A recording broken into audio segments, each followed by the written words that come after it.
Hey guys, in this video, we're going to be discussing whether or not coffee and caffeine is beneficial for you or if it's harmful to your health.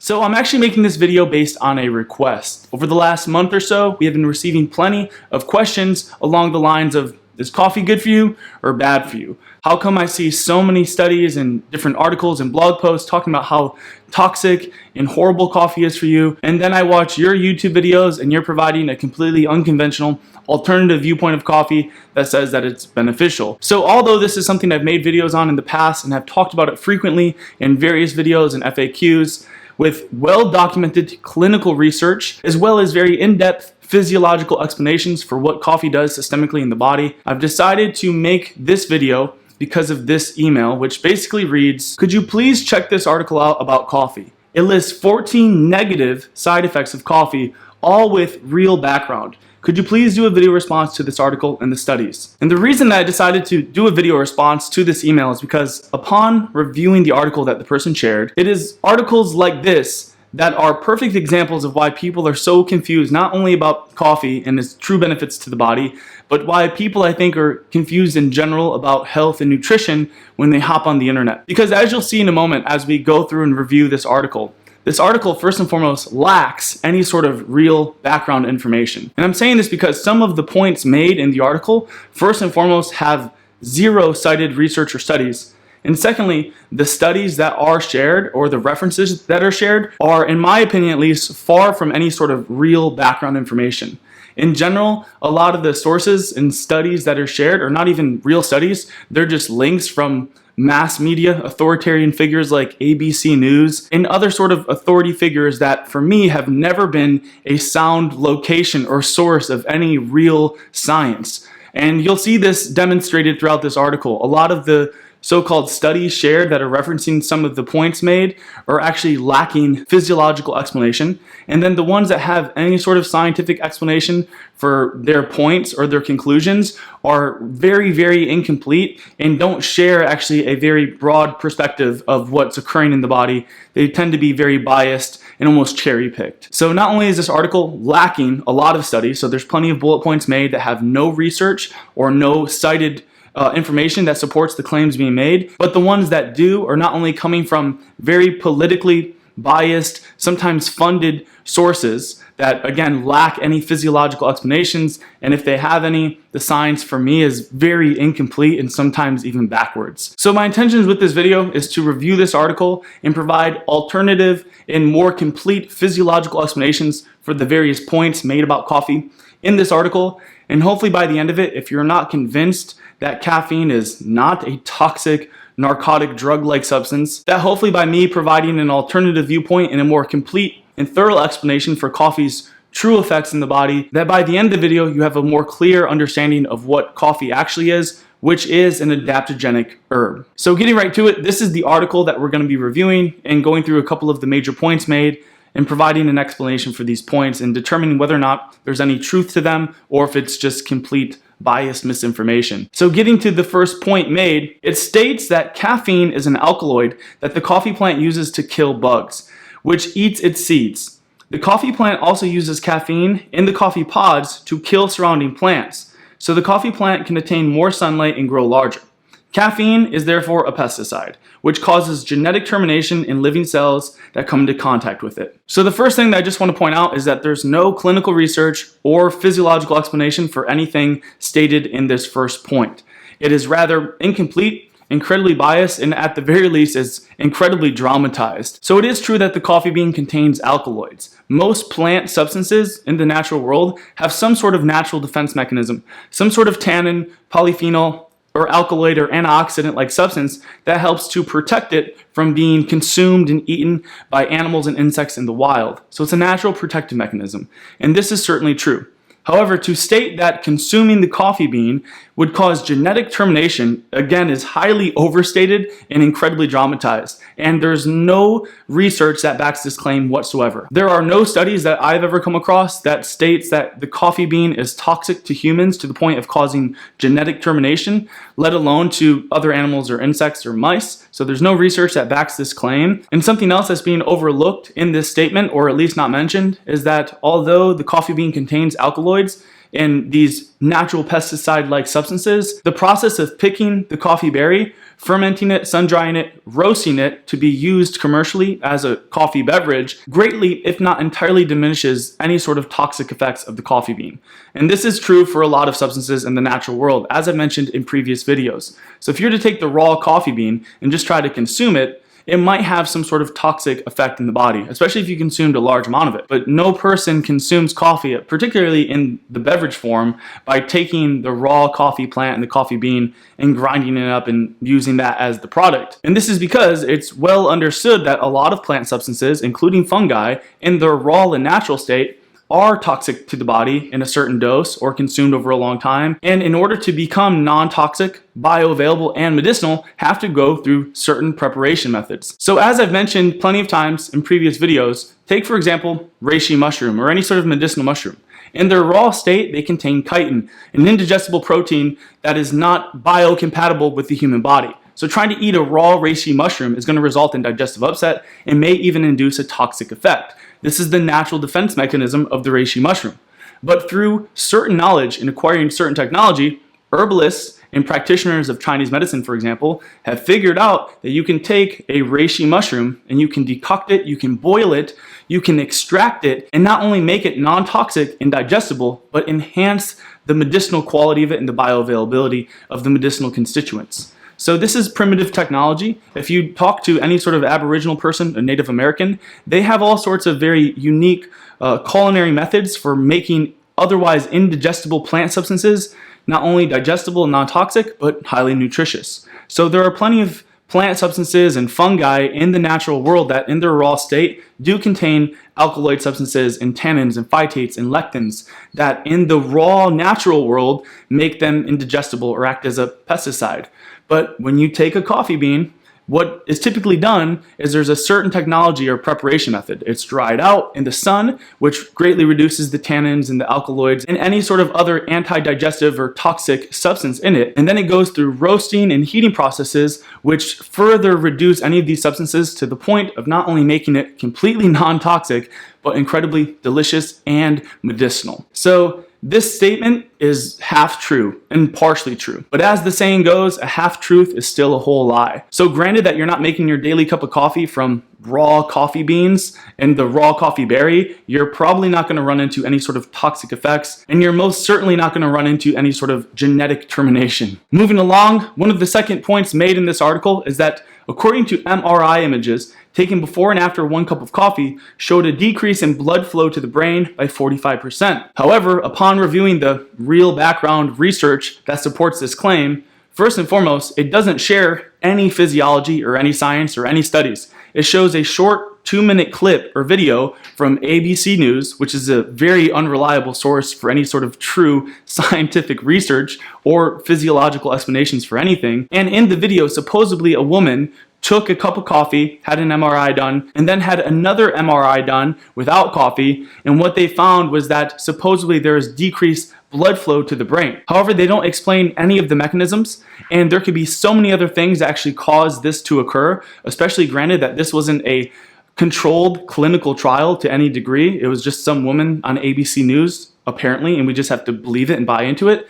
So there could be other factors that caused these effects, if they're even true, such as the stress of getting an MRI done. So if the woman in the video was by any degree stressed out by getting an MRI, this could increase serum levels of cortisol and estrogen, which could increase the production of serotonin and nitric oxide, which would restrict blood flow by tightening the capillaries that go to the brain. And if you know anything about coffee and caffeine, there's actual sound physiological research that talk about how coffee and caffeine can actually increase blood flow to the brain. In fact, in 1975, it was found that caffeine increased blood volume in the brain while decreasing the resistance of the vessels. And this effect is what would be expected to form its stimulation of brain metabolism and a consequential increase of carbon dioxide, which actually dilates the blood vessels and increases overall circulation. So as I've talked about before, it's actually carbon dioxide production and retention via good thyroid function that is what drives vasodilation and the relaxation of the blood vessels and the capillaries throughout the body. And caffeine is actually a prothyroid nutrient that can increase the production and retention of carbon dioxide, which would increase blood flow, especially to the brain. Not to mention that coffee is also known to have an anti-estrogen effect, as I've talked about before.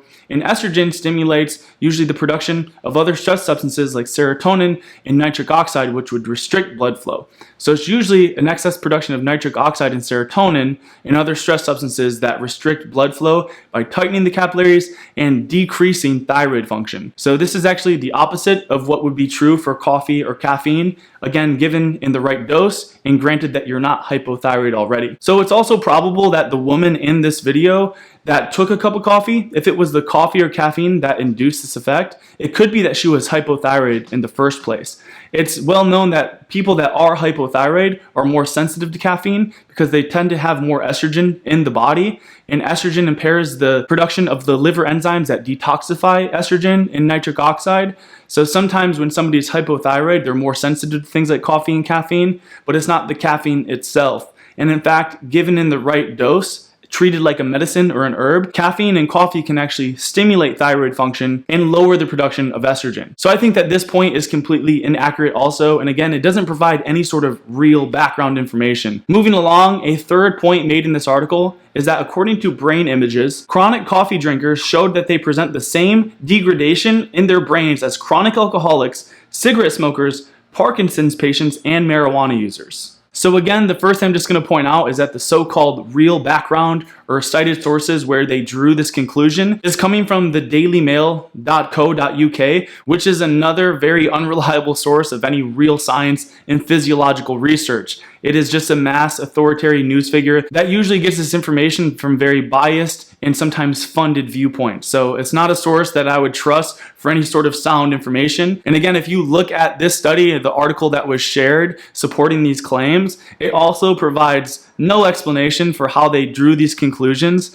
Basically, they did a study on one guy who came in to see a physician who said he was chronically fatigued, and they took images or scans of his brain, and they found out that he had brain damage. And they asked him if he drank alcohol, and he said no, but he drinks coffee and smokes cigarettes, and they just basically came to the wild conclusion that it was coffee and cigarettes that caused the brain damage. But again, they don't provide any explanation for why that is. However, if we look at some of the well-documented science and research about coffee and caffeine in regards to brain health, as I talked about in this video, one of the major protective substances of the brain is progesterone. This is the basic anti-stress anabolic hormone produced by the body, and it's produced in the largest concentration in the brain. It's incredibly protective, and when its concentrations decline, the brain starts to become damaged and aged because there's an increased production and reliance on cortisol, which is catabolic to the brain tissue. And we also know that caffeine synergizes with progesterone, increasing its concentrations. So if anything, coffee or caffeine would be protective to the brain by decreasing the production of estrogen and increasing the concentrations of the protective hormone progesterone, which would not only help to regulate estrogen, but also regulate cortisol. And there's actually studies that are way more well documented and that provide thorough physiological explanations for how coffee and caffeine are capable of doing this and how they are actually protective to the brain. And comparing that research and that understanding of the hormones and the effect that coffee has on these hormones compared to this research shared in this article, for me, is just a no-brainer and incredibly more logical and scientifically rational than the study that's shared in this, which again doesn't provide any physiological explanation, and the study in of itself is highly questionable. Looking at another point made in this article, it states that coffee can cause an urge to move one's bowels because this is the way the body tries to eliminate poison from the system. Okay, so this is just trying to say that coffee is poison, and their rationale for it is that it can induce a bowel movement, and therefore it must be toxic because the only reason you would have a bowel movement is if you're consuming consuming something that's toxic. So this is first and foremost not true. There's no real logic in it or scientific rationale about this statement whatsoever.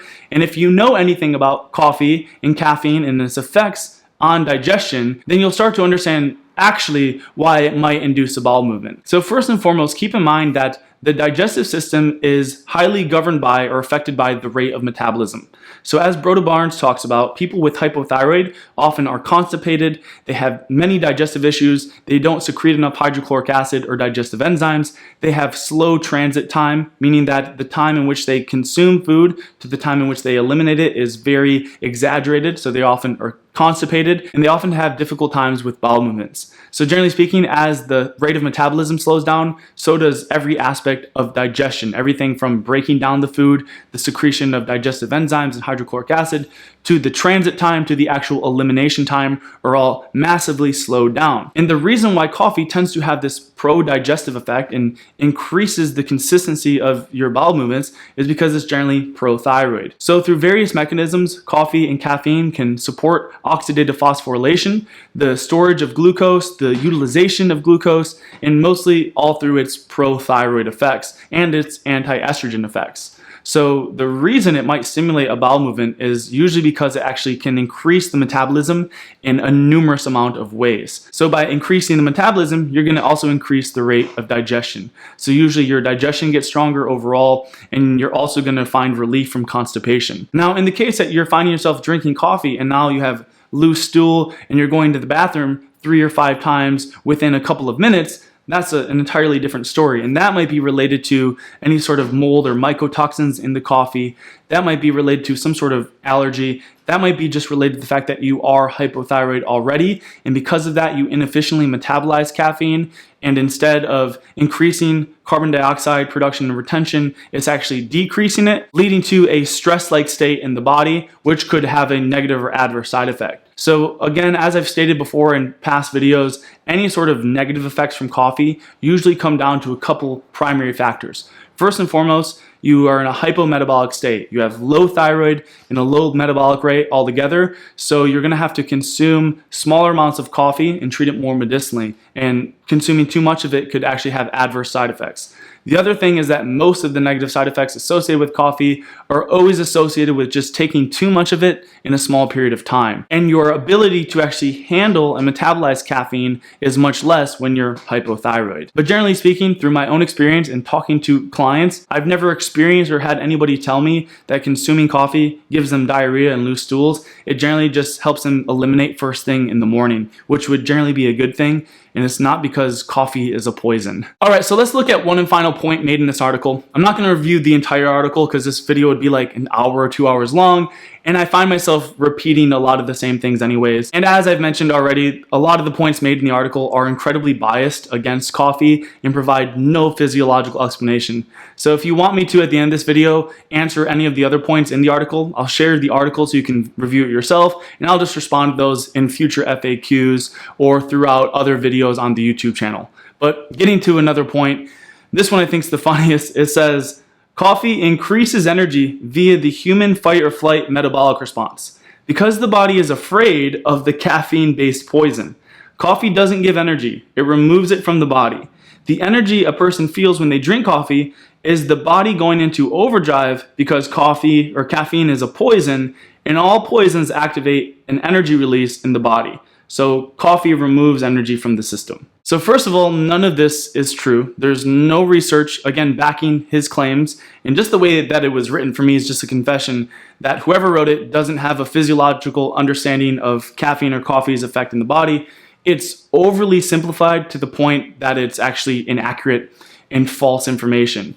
So as I mentioned before, there might be a case where if you're hypothyroid, very low thyroid, that consuming too much caffeine or caffeine at once might activate the adrenal pituitary stress metabolism. But keep in mind that this person already is functioning from the stress metabolism because the thyroid is already low. But in the case that you're generally a healthy person and not chronically stressed and functioning again from the adrenal-driven stress metabolism, but you're functioning from thyroid-driven oxidative phosphorylation, coffee and caffeine is not going to induce any sort of fight or flight response or activate the stress metabolism. Again, unless you're taking large doses of it in a small period of time, or if you're taking too much of it while hypothyroid. But the fact of the matter is there are multiple mechanisms in which caffeine actually promotes true energy production. First of all, as I've mentioned, it increases the tissue concentration of progesterone, and progesterone tends to actually increase the production of thyroid hormone. So in many ways, it's a precursor to thyroid hormone production, and it shifts the metabolism to the thyroid-driven metabolism, which drives oxidative phosphorylation and the production of 32 ATP, which is a lot of cellular energy. In addition to that, caffeine is also a serotonin antagonist, a beta-adrenergic agonist, nicotine antagonist, muscarine antagonist, GABA antagonist, and calcium channel blocker. And all of these effects, separately and combined, contribute to coffee and caffeine's general positive effect on the rate of metabolism and therefore energy production. So the idea that coffee or caffeine stimulates the stress metabolism is one of the greatest myths that's ever been stated about coffee. Again, this idea comes from studies where they basically inject incredibly large doses of caffeine, isolated caffeine, into hypothyroid mice and find that it stimulates a stress response. And to draw the conclusion that coffee or caffeine overall causes a stress without being specific about those conditions is incredibly false and does not provide the true, complete story, which is that, generally speaking, although caffeine might block the adenosine receptor, and although when given to hypothyroid mice or taken in extreme large doses might induce some sort of anti-energy-like effect, the fact of the matter is this effect is greatly outnumbered by many other pro-metabolic effects and beneficial effects on the overall metabolism. So it's generally more health promoting than it is not. It has so many more positives than it ever does negatives. And again, most, if not all of the negative effects that have ever been stated about coffee come from studies where they're just administering insanely large doses of caffeine, like 10,000 to 20,000 milligrams at once, usually in hypothyroid mice, and they're not considering these other factors. So I'm going to end this video here because it's already getting pretty long, and looking at the rest of the article, most of the other points made in it have no science, no cited studies or research behind it anyways, and the person that suggested I make this video anyways was saying that this article had so much real background information, so I'm not even going to cover the stuff that doesn't have any sort of cited research or any sort of physiological explanation supporting their claims, because most of the points are just completely fabricated and you can tell that they're just very biased. And then some of the other points, talk about how coffee inhibits iron absorption, and they try to go into detail about how this is a very bad thing and it causes anemia. But as I've talked about in great depth in this video, this is actually very beneficial because iron is actually incredibly toxic in the body. It tends to accumulate with age and is a major cause for things like inflammation and fibrosis. I explained those mechanisms in this video here. So that's actually a beneficial thing. And this for me is just a good example and proof that whoever wrote this article has a sort of backwards understanding of physiology. So I'm not going to spend too much more time elaborating on these other points because again, I'll just find myself being redundant and repeating a lot of the stuff I've already mentioned. So if you want me to answer specific questions about specific points, go ahead and leave those in the comment section below and I'll answer them in future FAQs. Otherwise, if you really want to understand what coffee is capable of doing in the body from a more unbiased approach that looks at both sides of the spectrum, definitely be sure to watch this video here. Otherwise, that does bring this video to a close. If you've enjoyed it and found it helpful, be sure to give it a thumbs up. Share it with anybody out there that might be afraid of coffee because of just outright false and misinformation about it. You could be greatly benefiting from something like coffee instead of relying on harsh pharmaceuticals and other medications and hormonal supplements. Coffee is so beneficial to the endocrine system, the hormonal system in the body when taken in the right dose. So it's an incredibly cheap and effective therapy that is natural with no toxic side effects, again, unless you take absurd amounts of it at once. Otherwise, this is a very helpful adaptogenic-like substance, as you can see from this video and this other video here. So be sure to pass this video along to anybody that might find it helpful or useful. Otherwise, don't forget to subscribe if you're new to the channel here. And if you're interested in learning more, we have an online wellness academy and a blog and a tonic herb shop, all which provide incredible, helpful information to improve your health. You can find all those in the description box below.